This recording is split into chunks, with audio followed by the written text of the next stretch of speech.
മലയാളത്തിന്റെ hit maker ഷാഫിക്ക് വിട ചൊല്ലി ചലച്ചിത്ര ലോകം.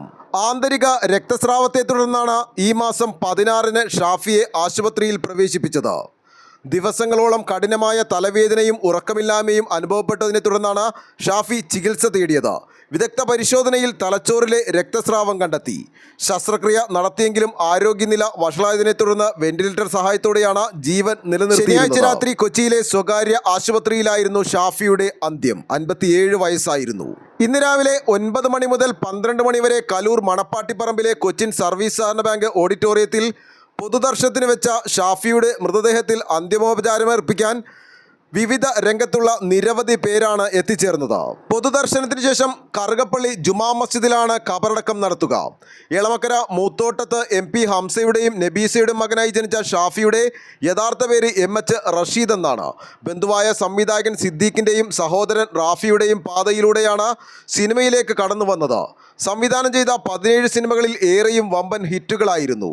ഷാഫിയുടെ 2 പടത്തിൽ അഭിനയിച്ചിട്ടുള്ളെങ്കിൽ പോലും മലയാള സിനിമയിലെ സംവിധായകരിൽ ഏറ്റവും ശാന്തനായ, നമുക്ക് ജോലി ചെയ്യാൻ ഏറ്റവും സുഖമുള്ള ഒരു ചുറ്റുപാടായിരുന്നു ഷാഫിയുടെ സെറ്റ്. ഫെഫ്കയുടെ ഓരോ അംഗങ്ങളുടെയും വേദനയും സങ്കടവും ഇവിടെ ഞാൻ പങ്കുവയ്ക്കുകയാണ്. മലയാള സിനിമയിലെ ഒട്ടനവധി വിജയ ചിത്രങ്ങളുടെ സംവിധായകനായിരുന്നു ഷാഫി. ചെയ്ത സിനിമകളിൽ 90% സിനിമകൾ വലിയ കൊമേഴ്ഷ്യൽ വിജയം നേടിയ സിനിമകളാണ്. നിങ്ങളുടെ ഏറ്റവും പ്രിയപ്പെട്ട സഹപ്രവർത്തകൻ ഷാഫി വിട പറഞ്ഞിരിക്കുകയാണ്. അദ്ദേഹം കഴിഞ്ഞ ഏതാനും ദിവസങ്ങളായി ചികിത്സയിലായിരുന്നു. തലച്ചോറിലുണ്ടായ രക്തസ്രാവം ആണ് അദ്ദേഹത്തിന് ആരോഗ്യ പ്രശ്നങ്ങൾ ഗുരുതരമാക്കിയത്.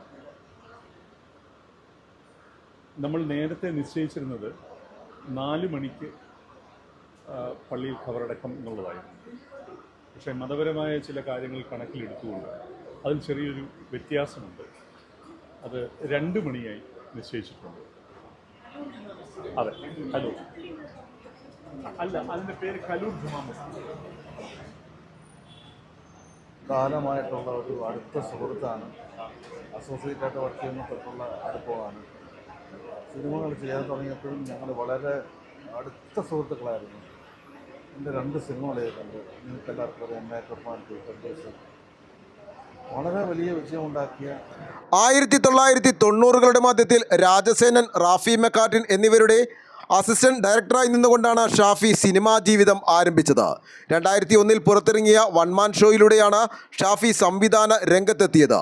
കല്യാണരാമൻ, പുലിവാൽ കല്യാണം, തൊമ്മനും മക്കളും, മായാവി, ചോക്ലേറ്റ്, ചട്ടമ്പിനാട്, മേരിക്കുണ്ടൊരു കുഞ്ഞാട്, മേക്കപ്പ് മാൻ, 2 കൺട്രീസ് എന്നീ ബോക്സ് ഓഫീസ് ഹിറ്റുകൾ ഷാഫിയുടെ സംവിധാനത്തിൽ പുറത്തിറങ്ങിയതാണ്. 2 പതിറ്റാണ്ട് നീണ്ട തൻ്റെ കരിയറിൽ ഒരു തമിഴ് സിനിമയടക്കം 18 സിനിമകൾ സംവിധാനം ചെയ്തു. 2022-ൽ പുറത്തിറങ്ങിയ ആനന്ദം പരമാനന്ദമാണ് അവസാന സിനിമ. 2018-ൽ ഷാഫി സംവിധാനം ചെയ്ത മെഗാ സ്റ്റേജ് ഷോ മധുരം USA-യിലും കാനഡയിലും 15 സ്റ്റേജുകളിലായി അവതരിപ്പിച്ചു. മലയാളി പ്രേക്ഷകന്റെ ഹൃദയത്തിൽ ഇടം നേടിയ അനേകം ജനപ്രിയ സിനിമകളുടെ സംവിധായകനെയാണ് ഷാഫിയുടെ വിയോഗത്തിലൂടെ നഷ്ടമായിരിക്കുന്നതെന്ന് മുഖ്യമന്ത്രി പിണറായി വിജയൻ പറഞ്ഞു. സഹസംവിധായകൻ, സംവിധായകൻ, തിരക്കഥാകൃത്ത്, നിർമ്മാതാവ് എന്നിങ്ങനെ ചലച്ചിത്രത്തിൻ്റെ വിവിധ മേഖലകളിൽ വ്യക്തിമുദ്ര പതിപ്പിച്ചാണ് ഷാഫി വിട പറഞ്ഞത്. പ്രയത്നശാലിയായ ചലച്ചിത്രകാരനായിരുന്നു ഷാഫി. പ്രേക്ഷക മനസ്സ് വായിച്ചുകൊണ്ടാണ് കഥാപാത്രങ്ങളെയും കഥാവസരങ്ങളെയും അദ്ദേഹം രൂപപ്പെടുത്തിയത്. ഷാഫി സിനിമകൾ സംഭാവന ചെയ്ത ഹാസ്യ കഥാപാത്രങ്ങൾ പല തലമുറകൾ കൈമാറി ഏറ്റെടുക്കപ്പെട്ടു. നർമ്മ മുഹൂർത്തങ്ങൾ കൊണ്ട് സമൃദ്ധമായ ആ സിനിമകൾ മലയാളത്തിൻ്റെ അതിർത്തി വിട്ടും സ്വീകാര്യത നേടി. ആ യുവ പ്രതിഭയുടെ അകാലത്തിലുള്ള വിയോഗം മലയാള സിനിമയ്ക്ക് വലിയ നഷ്ടമാണ്.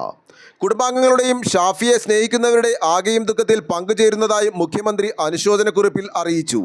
ന്യൂസ് ബോക്സ് ലൈവിന് വേണ്ടി സനൂപ് കളമശ്ശേരി.